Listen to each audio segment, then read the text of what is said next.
As usual, we're going to begin with if you want, the attacks. What are the charges against the church on this subject? It is basically that the six popes who governed the church between 1470 and 1530, and so the end of the 15th century, the beginning of the 16th century, that they were greedy, they were immoral, they were more concerned about living in opulence and luxury, and furthering their family fortunes than they were in the spiritual health of the church. That they acted as Italian princes instead of rulers of the church. They engaged in Italian power politics, usually ineptly and calamitously. That their faults, their bad example, their misgovernance of the church, it dismayed the faithful, it brought the Holy See into disrepute, and it left unanswered the cry for reform. And so, by ignoring all these warnings and ignoring their duty, they caused the Protestant Reformation in the 16th century. They're often referred to as the Renaissance popes, and because these popes, in theory, they exemplify the secular spirit of the Renaissance. Now, there is, unfortunately, some truth to this, but it's grossly exaggerated, and it's important to note to look at the difficult situation that these popes faced.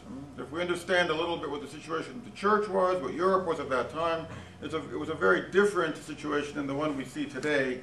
So I think the key thing here is to look at that and to see what was the situation they were in and what were the options, what could they have done, what should they have done. So what was the situation of Europe at the end of the 15th century? Well, the Middle Ages were drawing to a close, and there were national states being formed in France, in Spain, and in England. And these were threatening to build up national churches and to pull them out of communion with Rome. Over this whole period, that's always a threat, and as we know, that threat was carried through in England and not in Spain or in France in the end. At the same time, the Turks are conquering the Balkans. They conquer Hungary during this period in 1526, so they move right up the Balkans and into Europe. That's a constant threat. They threaten Christendom.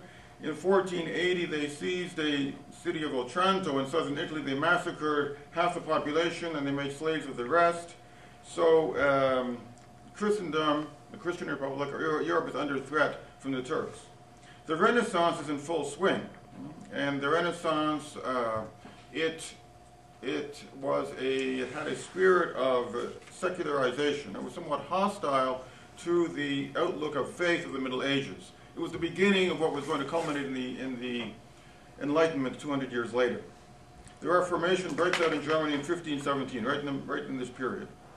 The Reformation was the most dangerous threat, of course, and by the end, in the end, it took a third of Europe out of communion with Rome. So what was the situation of the church during this time? Well, it was a difficult situation. Now, we had something called the Avignon Schism, which was only ended in the year 1417. And so what had happened there was that it had damaged the prestige of the papacy, because for a long time you had two claimants, at one point even three claimants to be pope, and three different cardinals who were all claiming to be pope, and it divided Europe, and that did a great deal of damage to the reputation of the papacy. Also, you had a heresy that was brought up, that came about during the schism. It was called conciliarism. It was basically a heresy that said that a council was superior to the pope. A council of the bishops had the right and the power to depose the pope and to name a new pope. This was my mission of it is a very important point. It's, in some ways, it's a constant threat during this whole period. You have kings in France and in England, and you have people, dukes in Germany, who are threatening to call a council and depose the Pope throughout this whole period. And you even have bishops who are coming together in order to do that, or to try to do that. So it was one of the reasons why it was so difficult for the Pope to call the Council of Trent, because he first of all had to defeat this notion of conciliarism. Until he could know that he was going to be able to control the council, he couldn't call the council. Now The situation of the church at this time is very different from the one that we know now. The bishops at that time, many of them were big, they had great lands, great territories, they were territorial lords. And they were often named by the king rather than by the pope. I mean, the king was naming people not because they were pious, but because they were loyal to him. The big families, aristocratic families, the second son would become the bishop of this diocese. It was sort of understood. There was political deals between the pope, between the king and these families. And so often, not in all cases, I mean, there were some bishops, of course, who were named and who were pious, but in many cases, they were not. They were simply named for their loyalty to the king. And so they had a double allegiance. They had allegiance to the church, allegiance to the king, and oftentimes those two did not correspond. Cardinals, same thing. The cardinals were often named from powerful families.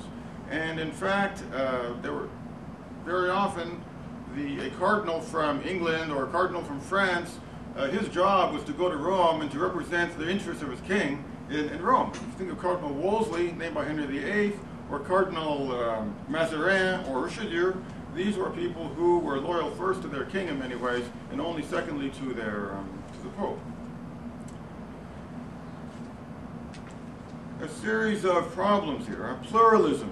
Very often one bishop from a powerful family, he might be bishop of 2 or 3 dioceses, the head of a monastery and a prelate of some, and have other benefices. Absenteeism. Since he was often bishop of more than one place, he wouldn't be residing in his diocese. He would be residing somewhere else. The priests were poorly trained. The seminaries that we know, they are an invention of the Council of Trent. So until the Council of Trent, the only priests who were really well trained were the religious, the Dominicans, the Franciscans, and the Jesuits when they're founded. They're certainly well trained, but the diocesan priests are not. So they're very ignorant. They haven't got a sound theological training in many cases. And the laity were even more ignorant. So there's also a lot of, unfortunately at this time, it corresponds to a lot of laxity in many of the religious orders. So there's, and immorality among the clergy. So it's a difficult time. It's not a church that we recognize today. You know, a lot of this, all of it's been overcome in the church now, but that's the kind of situation in which we find ourselves and which we have to understand if we're going to understand a little bit about what happened during the Renaissance. Now, oftentimes these cardinals were named only as they were older, right? They were often in their 30s or their 40s or their 50s. And so before they're named cardinals, they're usually not priests. If someone decides you're going to be the cardinal, well then he's made a deacon, a priest, and a bishop, and he's named cardinal, he goes to Rome. It all happens in a very short time in many cases. So of the popes that we're talking about here, these 6 popes, 3 of them had children before they became pope, and 1 even while he was cardinal. None of them had children while they were pope, but 3 of them had children before they became cardinals. 1 had children even while he was a cardinal. Of the 6 popes, 5 of them are from of the 6 popes of our period, 5 of them are from very powerful noble families. So the Medici, the Borgias, the Della Roveres, these were very powerful families, and they had a sort of a hold on the papacy. For example, Clement VII, he was named a cardinal by his cousin. The first pope, Sixtus V, was from a very poor family. He promoted his family's interests, and he named also his relatives as bishops and cardinals.